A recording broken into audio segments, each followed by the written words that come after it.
Lo que pasa en tu país hoy. Hola, ¿cómo está? Bienvenido a una nueva edición de Voz Latina. Así es, Amanda. Le invitamos para que se informe con nosotros sobre lo que acontece en Centroamérica. Por ahora, conozcamos nuestros titulares. Hoy, en Voz Latina, la Organización Internacional para las Migraciones alerta a El Salvador, Honduras y Guatemala ante un posible aumento en las deportaciones desde Estados Unidos, con la llegada de Donald Trump a la Casa Blanca. Más de 50 países participarán en una nueva edición de la Conferencia Internacional Anticorrupción a realizarse en Panamá. Tras el paso del huracán Otto, autoridades costarricenses confirmaron que no se registran personas desaparecidas. Y en nuestra entrevista de fondo conversaremos con Alan Arroyo, un periodista costarricense, y con él dialogaremos sobre los efectos del huracán Otto en Costa Rica. Esto y más es lo que pasa en tu país hoy. Iniciando con nuestras informaciones, la Organización Internacional para las Migraciones confía en que los países que integran el Triángulo Norte de Centroamérica tengan la capacidad de atender una posible escalada de deportaciones desde Estados Unidos, con la llegada de Donald Trump a la Casa Blanca.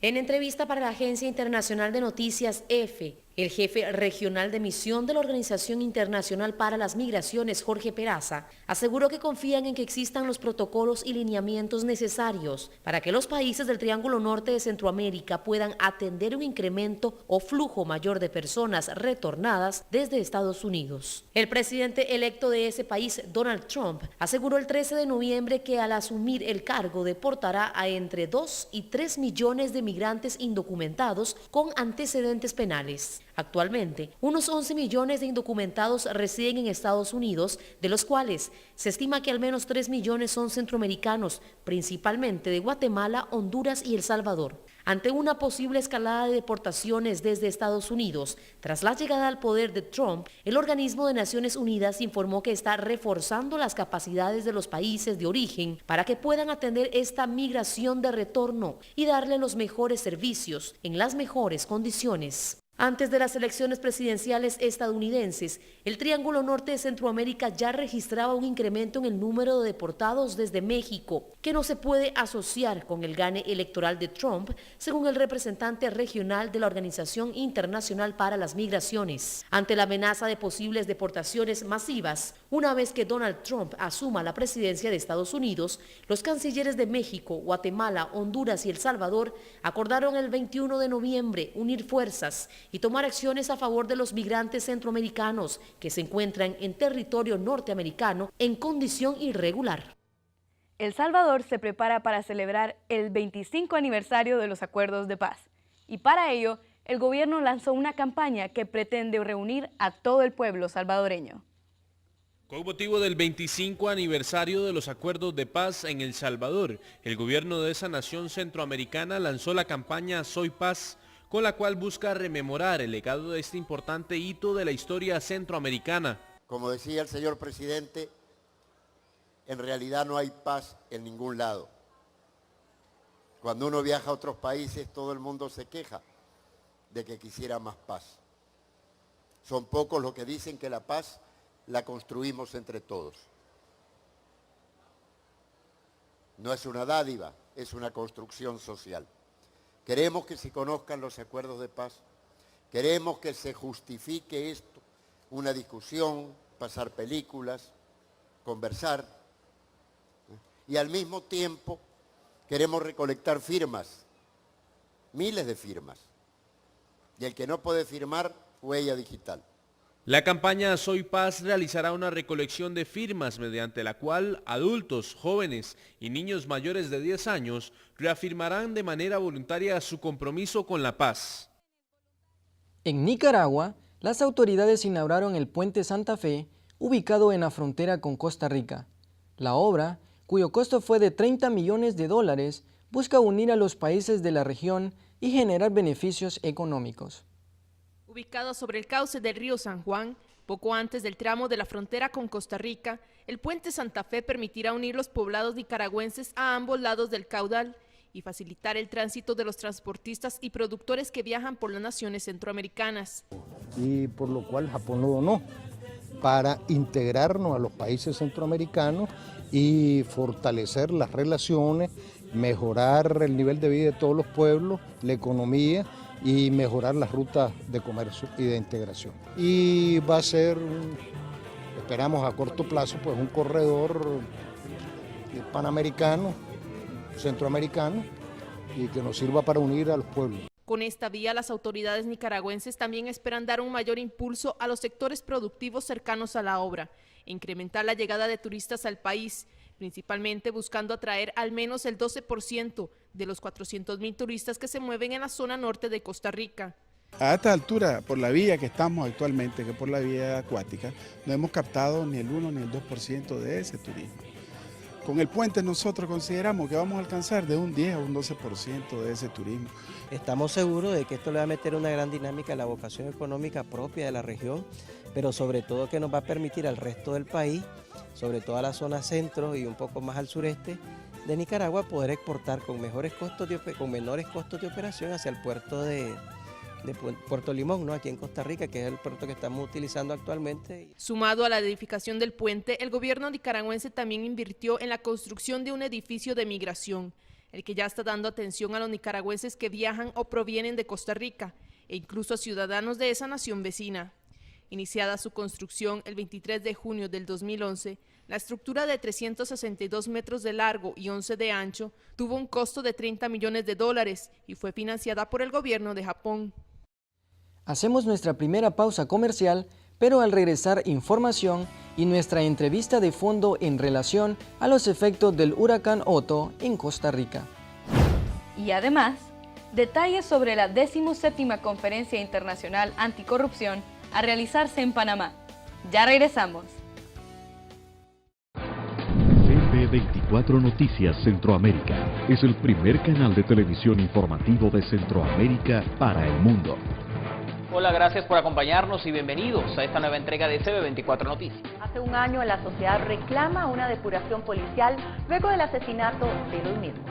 Ellos están reclamando esto, que no les ponen atención, pero que continuarán por más de 2 horas.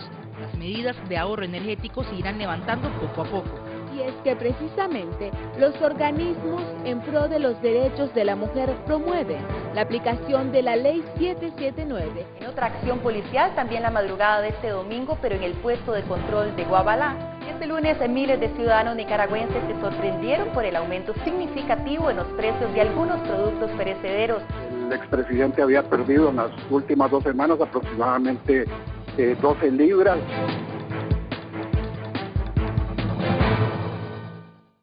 Únase a Voz Latina en Facebook y manténgase informado de lo que pasa en su país hoy.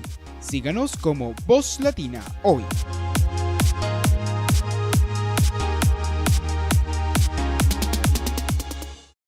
Gracias por continuar con nosotros. Las autoridades costarricenses confirmaron que no hay desaparecidos luego de la emergencia ocasionada por el paso del huracán Otto. El organismo de investigación judicial confirmó que el saldo total de víctimas mortales que dejó el huracán Otto a su paso fue de 10 personas, quienes residían en la zona norte.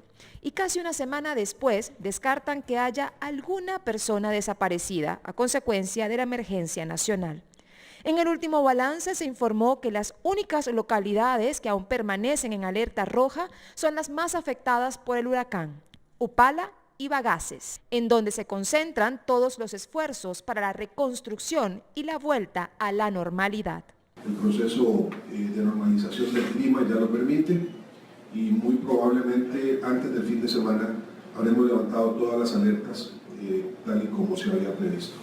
Ha sido, como ustedes pueden verlo, a lo largo de todos los 12 días de crisis que hemos tenido, un proceso que fue paulatinamente aumentando, está paulatinamente disminuyendo. Ante el mejoramiento de las condiciones climáticas a lo largo del territorio nacional y el retorno de las poblaciones a la normalidad, la Comisión Nacional de Emergencia bajó las alertas.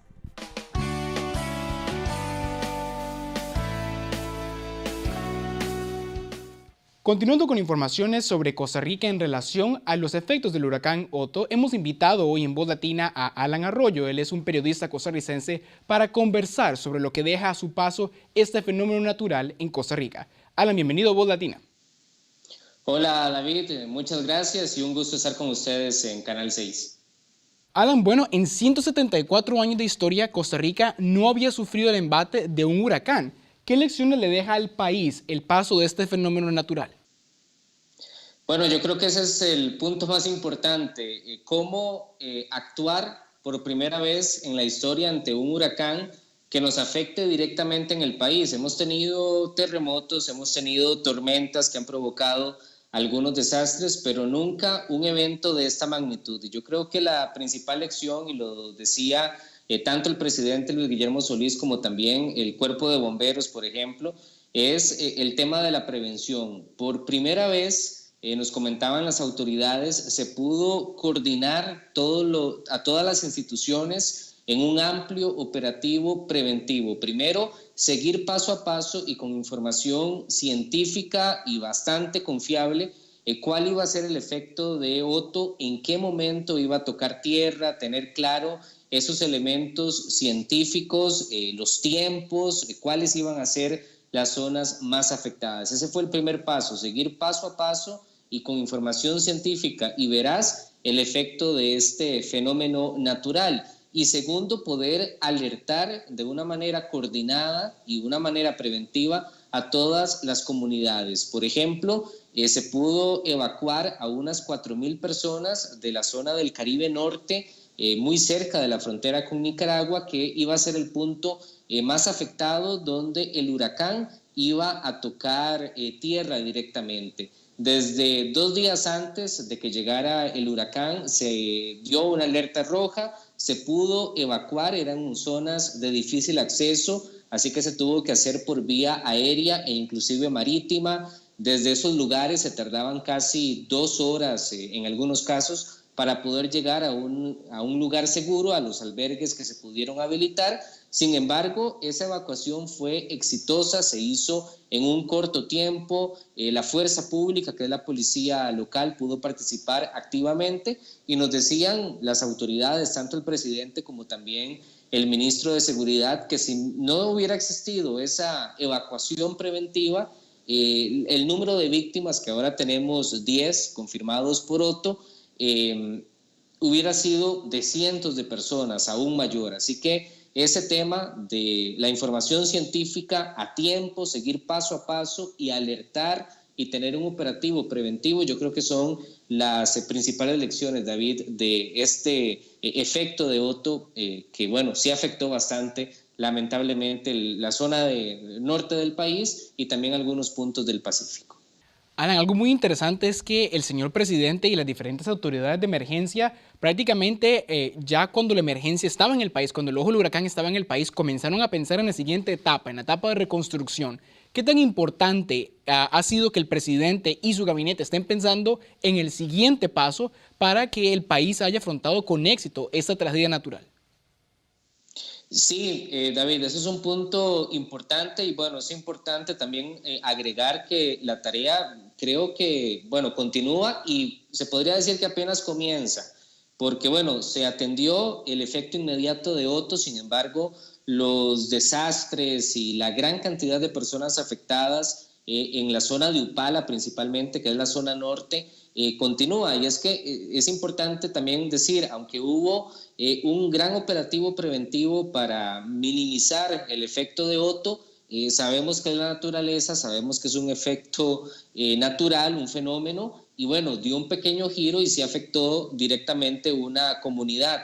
En esa comunidad se logró evacuar a unas 2.000 personas, sin embargo sí hubo muchas que tuvieron un efecto devastador, muchas casas inundadas, muchas personas que perdieron todas sus pertenencias. Así que a pesar, David, de que se tuvo ese efecto preventivo, todavía la tarea que tiene el país es bastante grande y en este momento, una semana después, aún está en desarrollo. Primero, garantizar la alimentación y un albergue para muchas personas que perdieron sus casas y ahora el periodo de reconstrucción. El presidente Luis Guillermo Solís y el gobierno, sí hay que mencionarlo, han realizado un trabajo bastante bueno, aplaudible con toda la atención de la emergencia.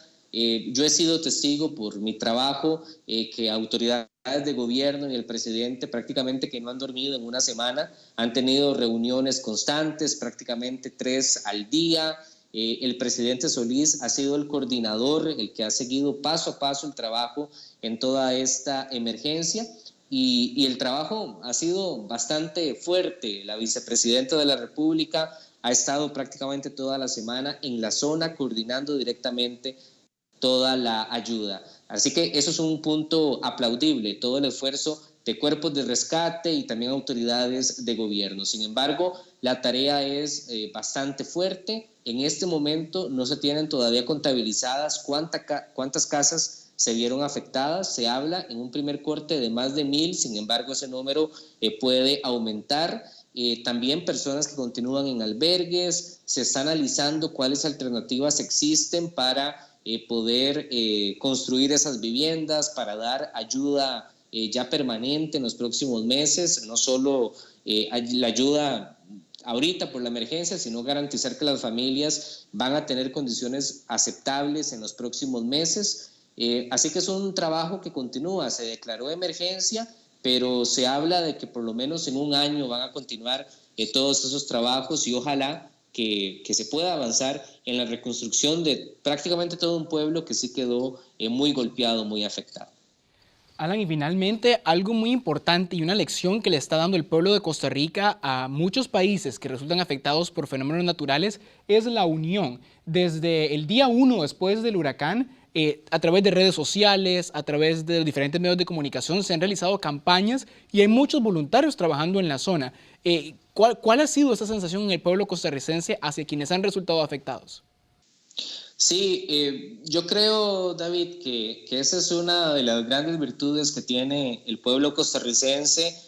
Como les decía, hemos vivido otras tragedias, hemos tenido terremotos, hemos tenido otros efectos meteorológicos bastante graves. Por ejemplo, recordamos el terremoto de Cinchona, que es una localidad acá en el país, en el 2009, que fue bastante fuerte. Prácticamente un pueblo tuvo que ser reubicado luego de esa emergencia que dejó más de 20 personas fallecidas. Y ahí el pueblo costarricense se hizo presente y ahora con el tema de Otto, este efecto del huracán nuevamente se hizo presente. Inmediatamente desde que el huracán azotó estas localidades, llegó la lluvia de alimento, de ropa, de juguetes inclusive para los más pequeños. Y bueno, ha sido impresionante cómo el pueblo costarricense se ha unido. También tomando en cuenta, David, que estamos ingresando a una época de mucha unión, de mucha paz, de mucha hermandad, como es esta época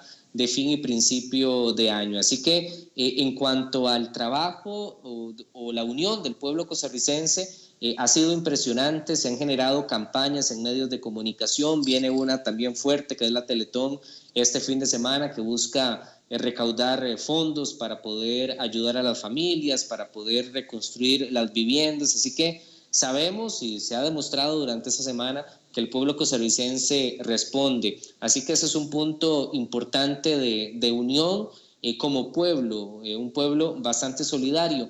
Pero también hay que destacar, David, que estamos en un país actualmente bastante dividido políticamente. Hay muchos partidos políticos. El actual gobierno ha recibido críticas de muchos sectores por diferentes temas. Sin embargo, en el manejo de esta emergencia, como decíamos, ha sido bastante bueno el manejo y ha logrado unir también a esos grupos políticos en un solo sentir, en un solo sentimiento para poder avanzar en este proceso de reconstrucción. Así que también ese punto de vista político es importante destacarlo y la unión que tiene el país. En este momento la Asamblea Legislativa está analizando posibilidades de un presupuesto extraordinario que permita más recursos para poder atender la emergencia.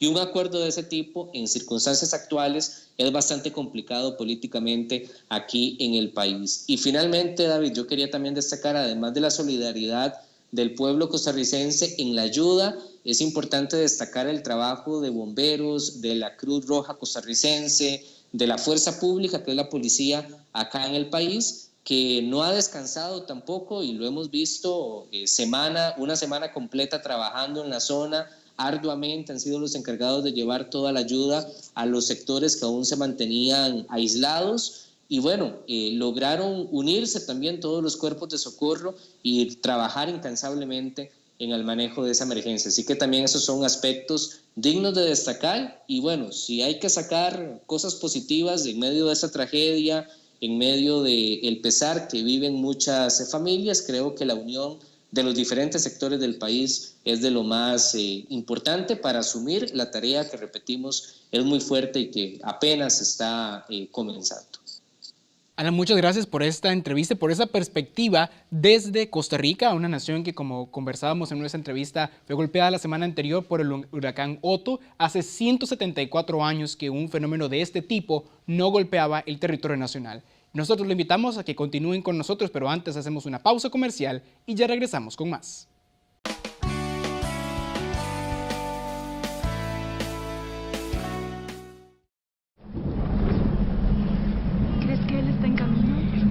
Sabe que nosotros estamos aquí. ¿Él está bien? Por favor, dime que él está bien. Laura. Está bien. Trata de llamarlo de nuevo. No hay señal. Trata. Nada funciona. Bueno, inténtalo de nuevo. Nada funciona. Esto no es nada bueno. Extraño. Él anda por ahí, solo. Asegúrese de saber en dónde puede encontrar a su familia en una emergencia. Inicie su plan. Hola, soy Luis Guillermo Solís, presidente de Costa Rica. Le invito para que no se pierda Voz Latina. La gente cree que soy basura, pero están equivocados.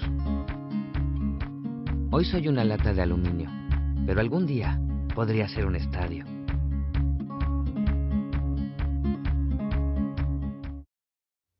Continuando con nuestras noticias, más de 50 países confirmaron su participación en la 17ª Conferencia Internacional Anticorrupción que se realizará en Panamá este fin de semana.